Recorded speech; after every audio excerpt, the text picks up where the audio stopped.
I thank God for this opportunity to again directly talk to you, mahal namin mga kababayan, sa Luzon, Visayas at Mindanao, lalong-lalo na po sa mga nagsasakripisyong Pilipinong nagtatrabaho abroad. Magandang hapon sa inyo.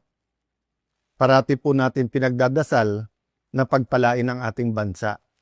Kasama po sa pagpapala ay ang katotohanan. This verse, John 8:32, "Then you will know the truth, and the truth shall set you free."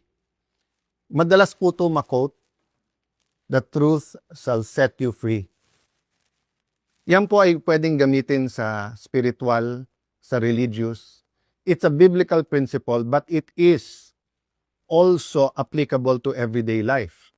For example, yung isang addict sa sugal man, sa drugs, pag hindi niya inamin sa sarili niya yung katotohanan na ako'y addict, na siya'y addicted sa drugs for example, hindi siya masaset free, hindi magkakaroon ng pagbabago.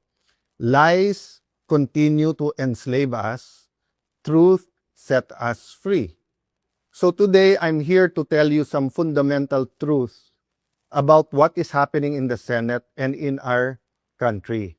Let me start with the May 11 change in leadership and also on the walkout by the minority. In both cases, may objective. Nung May 11, kaya pala nandun yung NBI, kaya pala pinapasok ng mga nasa majority noon at nasa minority ngayon, ayaw nila magkaroon ng palitan ng leadership. Ang sinabi nila na hindi katotohanan ay dahil daw to sa impeachment. Pero yung pala, ito'y tungkol sa maraming bagay, kasama po na magkaroon ng independent, impartial impeachment, but also, ayaw na magkaroon ng hearing sa Blue Ribbon na kung saan lalabas ang buong katotohanan. Marami pang ibang issue na sa mga susunod na araw ay pag-uusapan.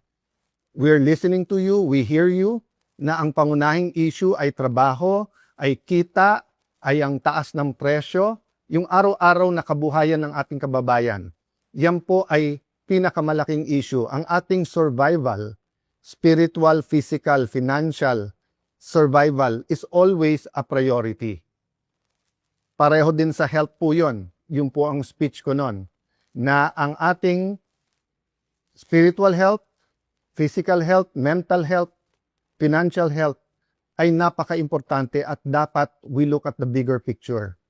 Pero tignan nyo po, para siguraduhin na mapagsilbihan kayo ng bagong majority, we want to make sure that kahit anong gawin ng outside forces, maging administrasyon o yung 11, nandyan yung 13 or at the very least 12 para yung sinasabing subukan naman natin ito. Masubukan nyo kung anong madideliver namin sa inyo. Ang problema, for the last 3 weeks, walang ginawa. Kung hindi, takutin kami, i-twist ang aming arm, offeran ng kung ano-ano para lumipat sa kanila. I'll go back to that later on. What's my point? You want an independent Senate. Our Constitution provides for the separation of power. Bakit separate? Because they are interdependent, but they are independent. Ibig sabihin ko, one cannot survive without the other. Hindi naman po pwedeng walang judiciary. Hindi pwedeng walang executive department. Pero hindi naman po pwede po na executive department lang at puppets lang po ang nasa judiciary or in this case, the legislature. So nung nag-walk out po sila, ano sabi nila? Na utakan ang majority, na gamit ang rules ng minority. Sabi nila, master ang play ni Senator Tito Sotto dahil alam na yung rules. Ayaw po nila na magkaroon ng online dahil sa bibig na rin nilang nanggaling. Sabi nga nila, ang isda sa bibig ng gagaling, may ipukulong daw. Bakit nila alam yung timing sa kulong? Sinabi ni Senator Jinggoy, hindi lang ngayon nangyari sa kanya yan, since February. Wala na daw kaso, pag siya po ay sumunod sa kanila. In this case, lumipat. So sabi ni Senator Jinggoy, sa susunod na kabanata na lang, sasabihin niya po or sa kanya niya sasabihin ko ano ebidensya niya kung sino-sino. Hindi hearsay sa akin to dahil napakinggan ko yung ilan nilang conversation. So alam ko for a fact na totoo na binabargain ang kanyang kaso, mabalik lang ang majority sa ngayon na 11 o minority. Kaya parati ko inuulit-ulit, huwag kayong magpa-11 sa 11. Sabi nila ngayon, paano na yan? 11-11 na. So isi-simplify ko po ha. Ito po yung main message ko ngayon. Isi-simplify ko po ha. Main message na nakaugnay sa truth. Truth. Nag-walk out sila dahil ayaw po nila na makaboto yung ilan naming mga kasama. Yung po, sa kanila mismo nanggaling yon.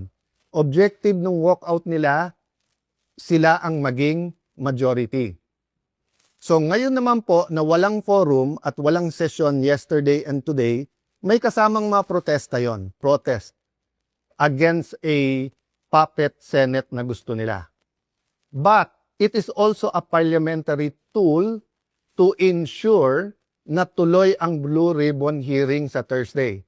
Ulitin ko po ha, ginamit nila yung parliamentary tool na walkout para po hindi matuloy ang pag-change ng rules.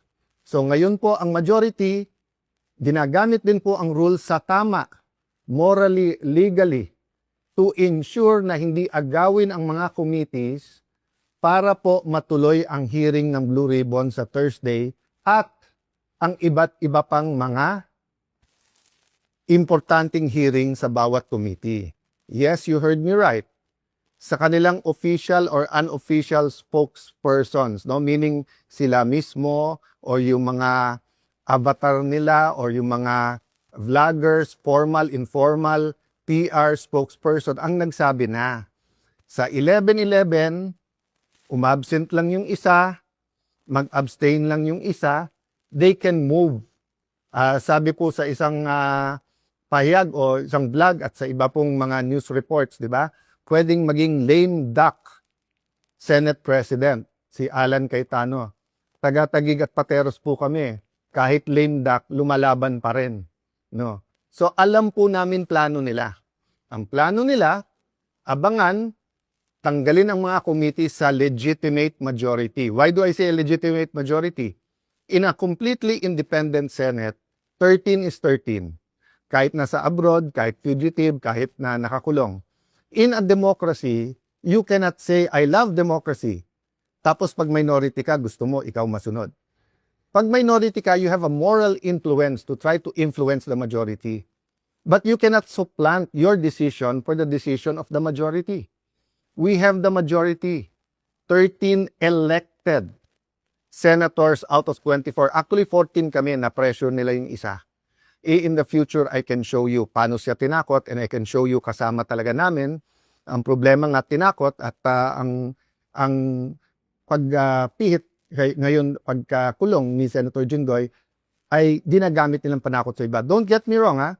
I'm not blaming the Sandigan Bayan or the law or legal processes. I'm saying later on it will be revealed that they abused the Blue Ribbon Committee. They abused, di ba, yung paggamit sa investigation ng DOJ at Ombudsman. I won't go there right now because I want everyone to fully understand the situation. The situation now is that we want an independent impeachment. Magaganap po yan. Walang mga scheme, sinister plot. Basta kung anong ebidensya, lalabas yung ebidensya, and I will correct kung totoo yung reports about one senator na pag sila daw majority, malalatag nila ebidensya. Hindi po. Ang prosecution dapat ang lumatag ng ebidensya nila to convict. Ang defense ang dapat lumatag ng ebidensya nila para ma-acquit. Ang senator judges ay dapat mag-examine ng mga ebidensya. Okay? So, in accordance with the rules, and there are rules of evidence. So, people will be able to judge us. So, that's one important thing, the impeachment. The other important thing is yung ekonomiya natin, presyo.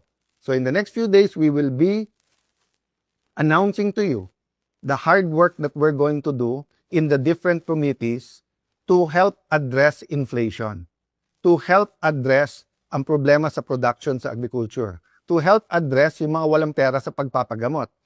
After summer, pasukan. To help address the problems of K-12, to help address the problem ng mga gustong mag-aral, hindi makapag-aral. There are many other problems in between that. Sa kabuhayan, marami sa ating mga kababayan sa Middle East may problema sa trabaho or sa kita. Marami sa ating importers sa taas ng dolyar ngayon nahihirapan. So napakaraming problema. But if we allow the flood control issue, the biggest corruption issue in our history, to go unchecked, let me throw you this question. Alam niyo na ba kung ano talaga ang scheme o scam sa flood control? Ilan ba talaga ang ghost? Ilan ang hindi ghost? Ilan ang substandard? Bulacan lang ba? O maraming lugar sa ating bansa? Senador lang ba? May congressman? May cabinet member ba? May mastermind ba o wala? Ano yung real numbers? Sa 1 trillion a year, sa 2023, 24, 25. Ano ba dyan ang tama? Ngayon ba?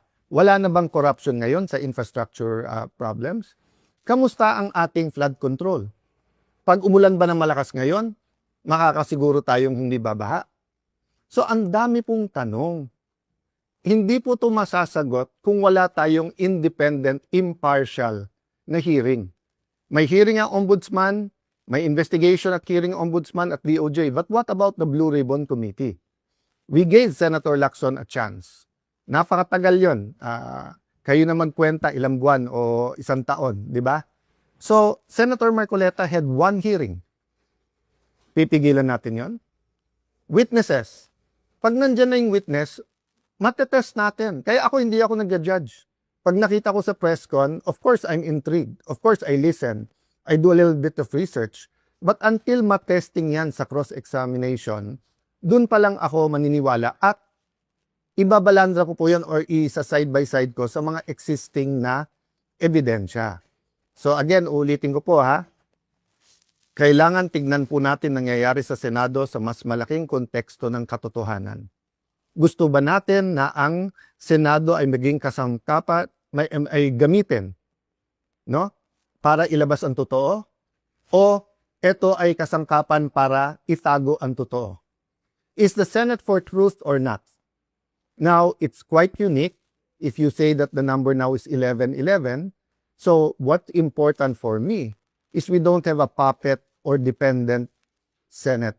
And what's important to me is that on Thursday, matuloy ang Blue Ribbon and tumuloy-tuloy yung iba't ibang mga committee.